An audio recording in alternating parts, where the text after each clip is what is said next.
Hello everyone. So I've been doing a lot of thinking about all the comments you submitted me about how to be a better communicator, a better listener. So today I want to talk about how do you listen beneath people's words? Because if you can listen beneath people's words, we can better connect with each other and we get more information that we can actually do something with. And as a result, will be better parents, better communicators, better salespeople, better leaders, better friends. And so how do I teach people to listen beneath people's words so that they can show up as a better communicator? So that's what I want to talk about. So I want to give you something to think about. When you think about icebergs, how much of an iceberg do you actually think is above water? So I want you to think about that. How much? Out of 100%, how much would you say is above water?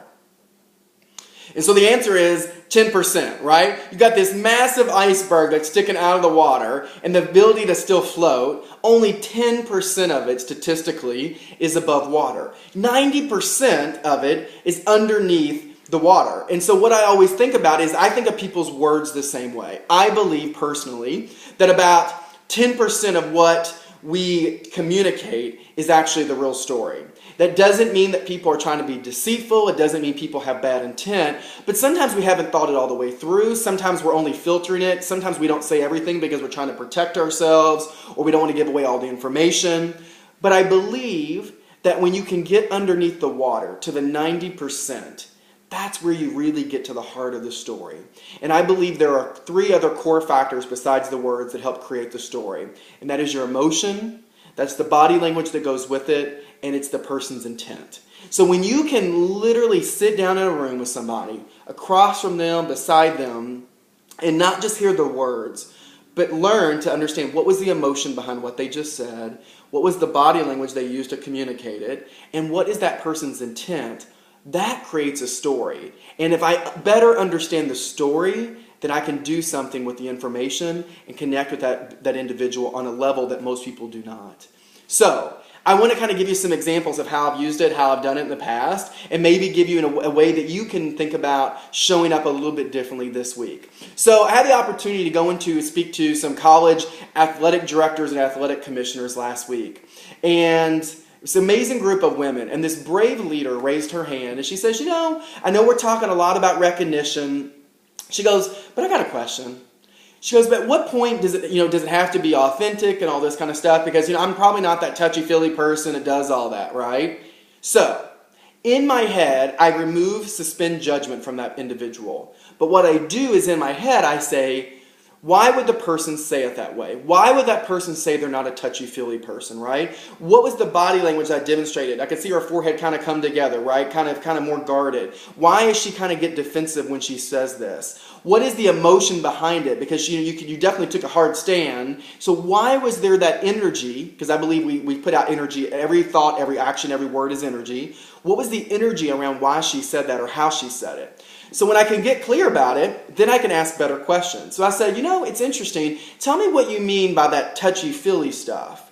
And then we had a conversation and say, and here's what I know from my experience, personal experience, that a lot of times when a lot of people have been hurt in their past and they feel like they've been damaged or how they learned to cope was to shut off their emotions. And they show up to work every day and as leaders they say, this is your job, I expect you to do it, and that's what you get paid for.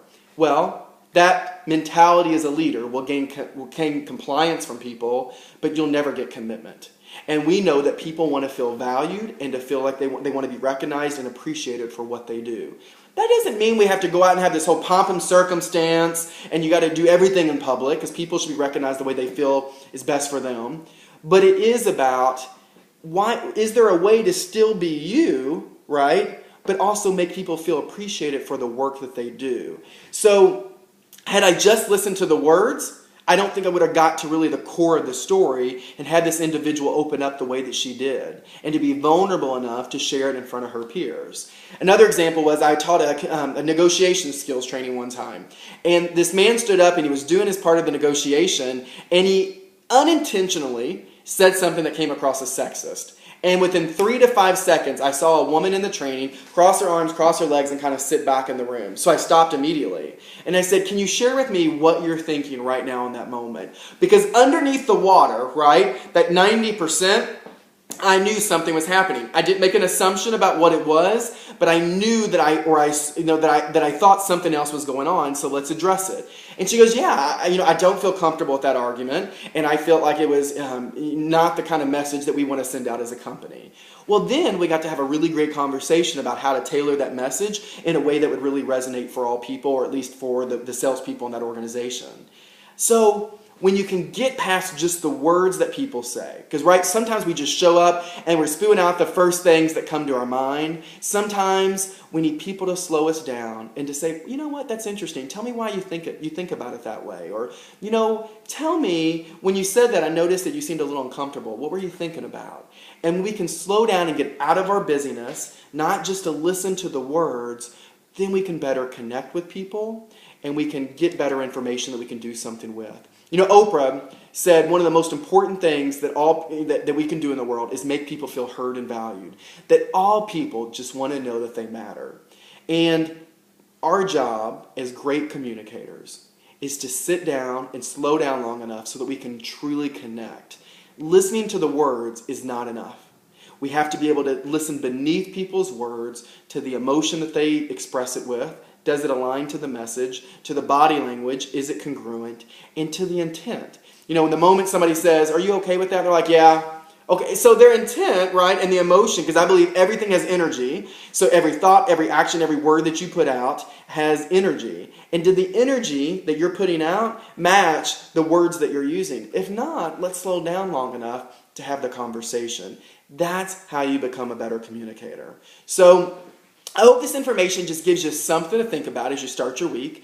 I hope as you talk to your kids, you talk to your peers, you talk to your friends, you talk to your partner, or as in a team meeting where maybe with a group of your peers and you're leading a team meeting. I hope you'll slow down long enough to say, "Okay, what's happening underneath that person's words, to the emotion, the intent, and the body language?" Because when you can do that and you couple it with the words, that's when you really get the story that someone's trying to communicate. And sometimes you got to help people understand their story. Because when we can help them understand it and we help them understand how it's made them feel, we allow them to put down their baggage and heal so that they can move forward. That's how we connect with people as communicators. So I hope you'll give it a try this week. If you have any questions, feel free to leave me a comment in the comment section below. Leave me a question. Leave me some feedback about the video. If no one tells you today that they believe in you, please know that I believe in you. I always say that our job is not to wake up and have it all together. Our job is just to show up every day and be better than yesterday.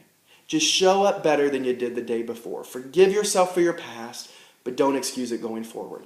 We all make mistakes. I do this for a living and I make mistakes. But hopefully I catch myself and I show up differently the next time. So I hope this video gives you something to think about so that you can show up differently in the way that you communicate with people. All right? I hope you had a great weekend. I hope you have an even better week, and I will talk to you tomorrow. Bye-bye.